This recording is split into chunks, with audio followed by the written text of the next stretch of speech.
अगर कोई आपके खाने में जहर मिला दे उसका इलाज तो फिर भी हो सकता है, लेकिन अगर कोई आपके कान में जहर मिला दे उसका इलाज असंभव है। आप नेटवर्क मार्केटिंग बिजनेस में कामयाब बनेंगे या ना कामयाब बनेंगे, यह इस बात पे डिपेंड करता है कि आपका सलाहकार कौन है। पांडव श्री कृष्ण से सलाह लेते थे और कौरव शकुनी से। परिणाम आपके सामने हैं। एक गलत सलाहकार आपके ज़िंदगी में बहुत बड़ी नाकामयाबी का रास्ता खोल सकता है। चुनाव आपको करना है कि आप कैसे व्यक्ति से सलाह ले रहे हैं।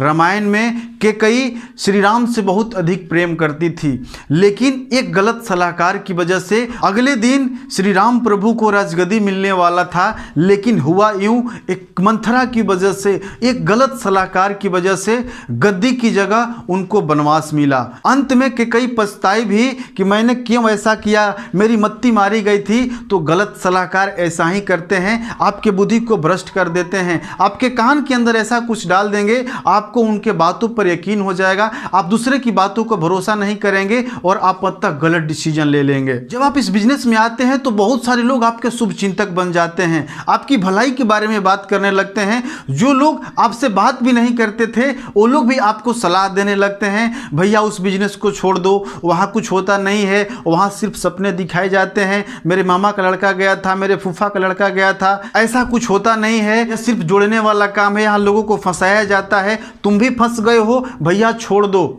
यानी लोग अचानक से आपके शुभ चिंतक बन जाते हैं, आपका ख्याल रखने लगते हैं। अब बात करते हैं कि निगेटिव सलाह कौन देता है। नंबर 1, जो लोग इस बिजनेस के बारे में निगेटिव कुछ सुने हुए हैं वो गलत सलाह देते हैं। और बात यह है कि उन्होंने निगेटिव सुना है तो हो सकता है कि उन्होंने पॉजिटिव भी सुना होगा, लेकिन वो पॉजिटिव बातें आपसे नहीं करते हैं, सिर्फ निगेटिव बातें ही करते हैं। और सुने हुए बात तो मुझे एक कहानी याद आ गया। जब मैं बचपन में, हम लोग प्राइमरी स्कूल में पढ़ते थे तो एक कहानी था, उसका नाम था आसमान गिरा। एक खरगोश एक नारियल के पेड़ के नीचे सोया हुआ था। अचानक एक नारियल गिरता है और आवाज आती है धम। खरगोश दौड़ने लगता है, भागने लगता है, भागता है, जोर से भागने लगता है। अचानक उसको हाथी दिखाई देता है। हाथी पूछता है क्यों भाग रहे हो? अरे भैया भागो, आसमान गिर रहा है। हाथी भी उसके साथ भागने लगता है। भागते भागते कुछ दूर जाते हैं, उनको लोमड़ी दिखाई देती है। लोमड़ी बोलती है भैया क्यों भाग रहे हो? अरे भैया जल्दी भागो, आसमान गिर रहा है।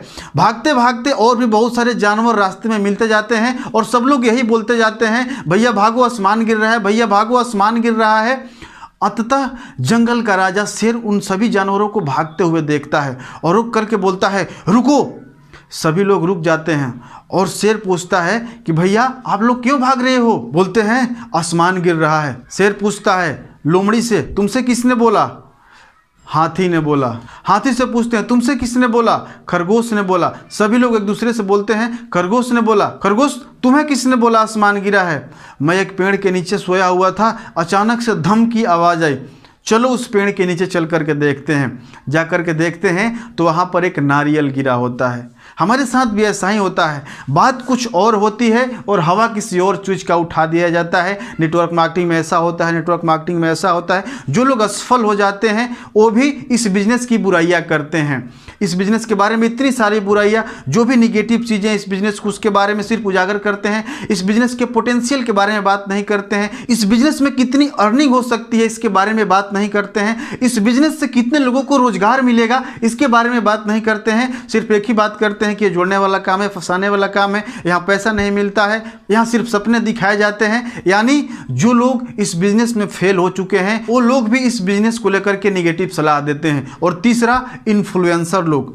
कुछ ऐसे इन्फ्लुएंसर है जो अपने व्यूज के लिए, अपने सब्सक्राइबर के लिए, लाइक्स के लिए इस बिजनेस के बारे में गलत बातें बताते हैं, सिर्फ गलत चीज़ों को उदाहरण देते हैं। अगर ये बिजनेस गलत होता तो भारत सरकार गाइडलाइन लेकर के क्यों आती? बहुत सारे कामयाब लोगों ने नेटवर्क मार्केटिंग को 21वीं सदी का व्यवसाय बोला है, क्योंकि आज टेक्नोलॉजी की वजह से, बहुत सारी चीज़ों को आने की वजह से आज लोगों के जॉब खतरे में है। और डायरेक्ट सेलिंग इंडस्ट्री एक ऐसी इंडस्ट्री है जो करोड़ों नहीं बल्कि अरबों लोगों को रोजगार दे सकती है। इसके साथ जुड़ करके लोग एक स्टेबल अर्निंग कर सकते हैं। अपना सलाहकार चुनते समय 3 बातों को जरूर ध्यान में रखें। नंबर 1, क्या वो व्यक्ति उस चीज़ के बारे में जानता है? अगर जानता है तो आप उससे सलाह ले सकते हैं। दूसरा, क्या वो व्यक्ति इस चीज़ का एक्सपर्ट है? अगर किसी से आप सलाह ले रहे हैं, अगर आपको क्रिकेटर बनना है तो आप किससे सलाह लेंगे? जो क्रिकेट खेल चुका है, जो क्रिकेट के बारे में ज्ञान रखता है, उसका एक्सपर्ट है। अगर आपको डॉक्टर बनना है तो आप किससे सलाह लेंगे? डॉक्टर से। अगर आपको वकील बनना है तो किससे सलाह लेंगे? वकील से। यानी दूसरा आपको चेक करना है क्या वो व्यक्ति उस क्षेत्र का एक्सपर्ट है, और तीसरा क्या वो व्यक्ति उस क्षेत्र में कामयाब हुआ है। अगर कामयाब हुआ है तो आपको कामयाबी का रास्ता बताएगा, अगर ना कामयाब हुआ है तो मिस्टेक्स आप निगेटिव लोगों से भी सीख सकते हैं, लेकिन निगेटिव लोग मोस्टली निगेटिव बातें ही करते हैं। वो आपको सीधा मना कर देंगे कि भैया मत करो, हम फेल हो गए, तुम भी फेल हो जाओगे। लेकिन ऐसा होता नहीं है कि आपने शादी किया, आपका बच्चा नहीं हुआ तो सामने वाला का भी बच्चा नहीं हुआ। आप अगर तैयारी कर रहे हैं, आपका सरकारी नौकरी नहीं लगा तो अब किसी का भी सरकारी नौकरी नहीं लगेगा। आप इस बिजनेस में फेल हो गए तो सभी लोग इस बिजनेस में फेल हो जाएंगे, ऐसा कोई ज़रूरी नहीं है। इसलिए जो व्यक्ति इस क्षेत्र में एक्सपर्ट है, जानकारी रखता है और कामयाब है, उसी से सलाह लीजिए। अगर आप ऐसा करते हैं तो आप भी इस बिजनेस में बहुत बड़ी कामयाबी हासिल करेंगे। इस वीडियो को लाइक और अन्य लोगों तक जरूर शेयर कर दीजिएगा ताकि इससे किसी की हेल्प हो सके। अगर आप हमारे चैनल पर नए हैं तो चैनल को सब्सक्राइब करके बेल का आइकन जरूर प्रेस कर लीजिएगा। अगला वीडियो आप किस टॉपिक पर देखना चाहते हैं आप हमें कमेंट बॉक्स में जरूर बताइएगा। मिलते हैं अगले वीडियो में, तब तक के लिए आपका बहुत बहुत धन्यवाद। आपका दिन शुभ हो।